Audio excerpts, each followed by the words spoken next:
So mga tol, alam po ng karamihan ng batikan po ng top rank promotion na si Bob Arum ay hawak po yan ang The Monster ng Japan na Naoya Inoue. Ay banat po ni Bob Arum mga tol ay mas magaling pa daw itong si Naoya Inoue kaysa ating pambansang kamao Manny Pacquiao.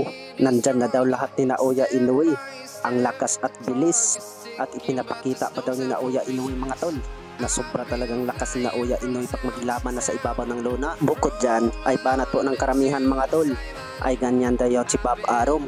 Nung hawak din ang ating pambansang kamao Manny Pacquiao ni Bob Arum mga tol ay sinabi din niya ni Bob Arum na wala na daw ibang malakas na boxer kundi ang only 8 Division World Champion pambansang kamao Manny Pacquiao. Higit dyan mga tol ay kinukumpara talaga ito ang ating pambansang kamao Manny Pacquiao kay Naoya Inoue.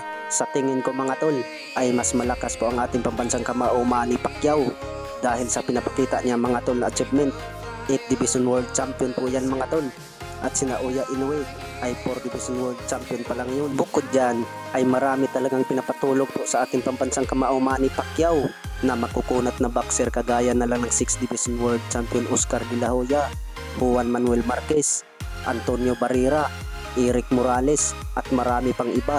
Sa kabilang banda naman mga tol, ang ating pambatong WBA at IBF Super Bantamweight World Champion Marlon Tapales ay nag-iinsayo na po siya mga tol dahil po sa paparating po na laban, pero hindi pa po natin alam kung kailan po ang laban o sino.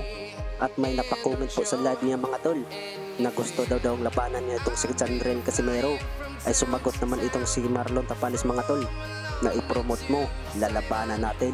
Bukod dyan ay banat po ng karamihan mga tol na hindi na daw maglaban ang parehong Pinoy, ibang lahi na lang daw ang kalabanin, mas maganda pa daw panuorin. Hanggang dito na lang tayo mga tol. Kung nagustuhan nyo ang video ko, baka pwede tayo makapag-subscribe. Salamat po.